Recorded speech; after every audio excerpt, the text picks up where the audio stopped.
think you got what it takes to tee it up with the pros? In this episode of Cooler Talk, I sit down with Stewart Moore and David Siegel from the Egolf Tour as we take a look at minor league golf. We also get an interview with Fujikawa. Take a look. On set over at Irish Creek at Davis Love III Design with one of the founders of the Egolf Tour here. Stewart, thanks for joining us. Thanks for having you me on the show. Absolutely. Let's start off by just asking a couple of questions. I'm going to start off by asking you a couple of questions. There's a lot of golf fans out there that are a little bit unaware of what's going on with developmental tours or like a minor league system.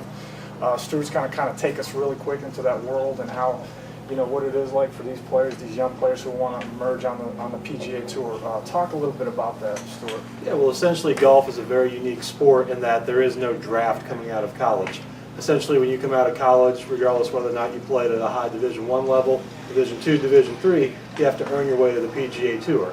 And so essentially what we provide is an avenue for these guys to work on their games leading up to PGA Tour Q School each year. We'll conduct about 20 to 24 events annually throughout the Southeast as basically a training ground, proving ground, so to speak, area for these guys to really get better, get PGA Tour prepared, and also give them a place to make a living as they work their way up to both the PGA or the Nationwide Tour. And, everybody understands the superstars, they go right to the professional level, whether it's first round pick in NBA, MLB, they get right to the big scene. How rare is it that somebody gets out of college, goes to Q School, and gets their tour card with bypassing all this? Is that It's very rare. I think statistically you're talking about 1.5% of Q School entrants over the past 2 decades have come out of college and gone through Q School, gotten on the PGA Tour right out of the gate. So it's very rare, and even for some of the players that actually do achieve that, they still spend some time out here because, with the college season ending at the end of May and Q School not kicking off until September, October, they really need a place to hone their skills and get their game ready for the next level, and that's really where we step in.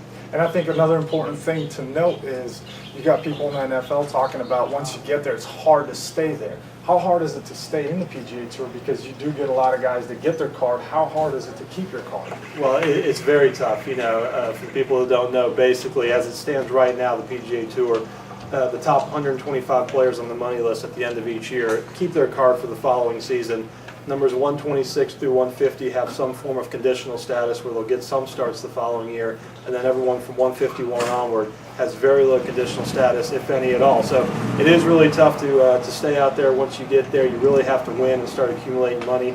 But it's great that you eat what you kill, so to speak. And so the better you play, the more money you're going to make, and the better status you're going to have. There are no guaranteed contracts in golf outside of maybe some clothing or equipment deals. But in terms of earnings, it really is. The better you play, the more you're going to make, and the longer you'll stay out there. And they really say it's a grind, and you hear guys talk about all the time that the analysts say that's a breakthrough win. That's a breakthrough. How important is it once you get that first win? I mean, what does that mean for a guy?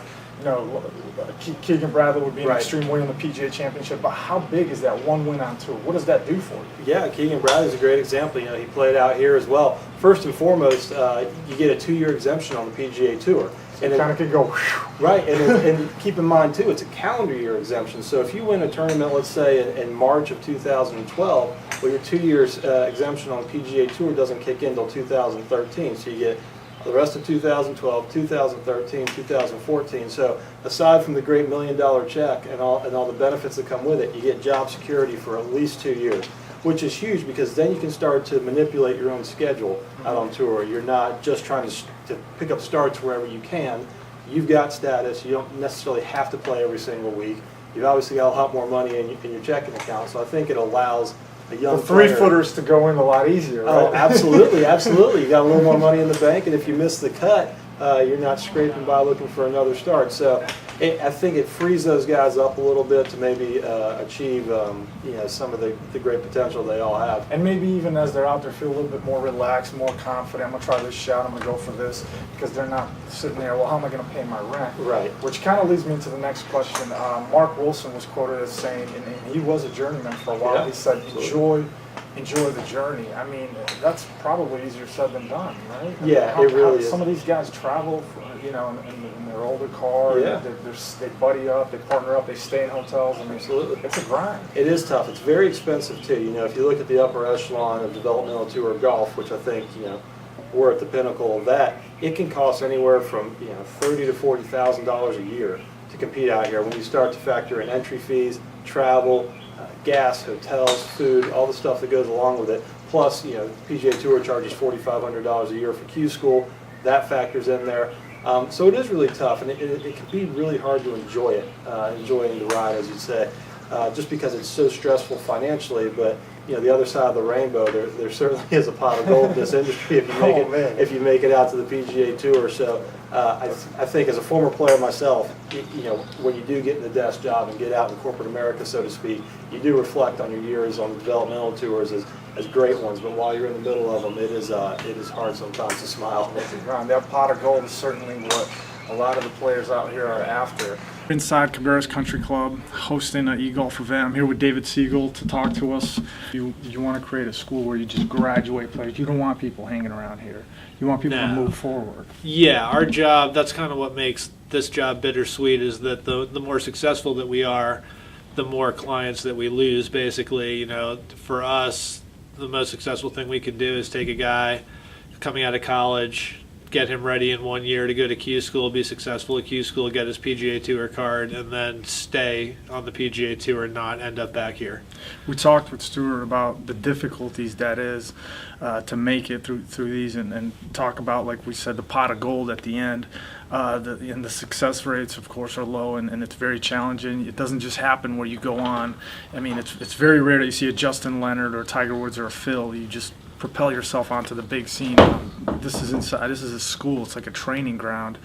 And I guess, can you name, David, some of the people that have gone through here and have success on the PGA Tour? Sure, I'd say the tour is in its 11th year.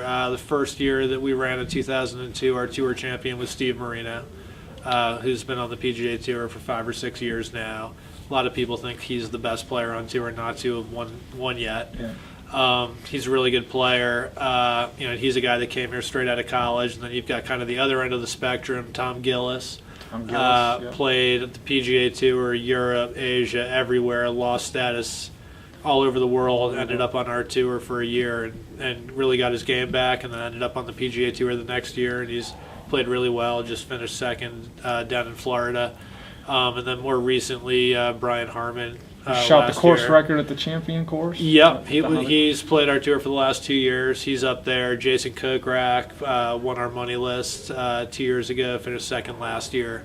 There's just numerous. We've got 30 or 40 guys there. I mean, I could kind of go on all day, but I'd say most recently, Harmon and Kokrak are the two guys.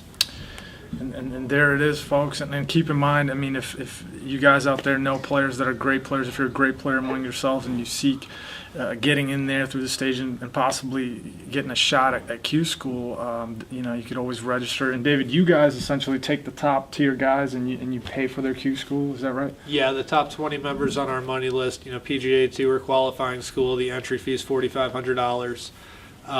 We try to take that burden off of the top 20 players on our tour, and hoping that it kind of makes it easier for those guys to play well at Q School and get to the next level. And there you have it, folks. Thanks for tuning in. All right, we got joining us Tad Fujikawa. Tad's actually played on the PGA Tour. He's played in the Honda Classic, Sony Open. Tad, talk to Cooler Talk for us. I mean, what are some of your expectations out here? I mean, I know obviously the ultimate goal is to get back on the PGA Tour. What are some of your goals that you set for yourself out here? Out here, I mean, it's a great place to play. You get some good competition, you play some good golf courses, and for me, it's just getting out here and getting under tournament condition to get that kind of experience. And obviously, my goal every week is to go out and win. But I just want to put myself in contention as many times as I can, and I feel like that's kind of the main goal. Okay.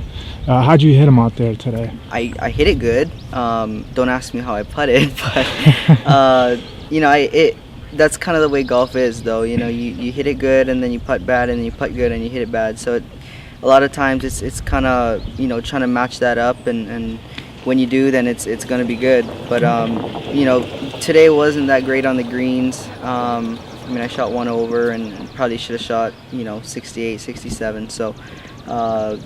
you know, that's like I said, that's just the way it goes. But Yeah. I'm looking forward to tomorrow and hopefully get out there and make some putts. Your story's pretty remarkable, Ted. I mean, was that always your dream to play on the tour and get back out there in professional golf? Yeah, you know, I didn't think I was gonna do it as early as I did, but you know, obviously that was always my goal when I decided to take golf seriously and kind of do that. So, yeah, I mean that's I guess that's everyone's, you know, dream and goal is to get on the PGA Tour. And Do you miss that at all? Do you think a lot about it, like when you were out there? And I mean, do you? yeah, I mean, when I was out there, I was playing on exemption, so it wasn't like a week-to-week basis. So it was Yeah. kind of different, you know. But So you enjoyed most of it? I did enjoy it a lot, and I still do. I mean, I played in the Sony this year and had a good week. Yeah, but, you finished tied for 19th. 19th. Nice. Yeah, so I played well there, but yeah, I mean it's great being out there. It's a great experience, and being out there with the best players in the world, and you know they're really good people to be around, and it helps you, you know, become a better golfer. Well, I certainly wish you the best of luck, Ted, and hope you get back out there. And I'm sure, you know, you're enjoying your learning experience here, and you know, hopefully you'll get back out there. Yes, sir. Thank you very much. Yep. Thank you.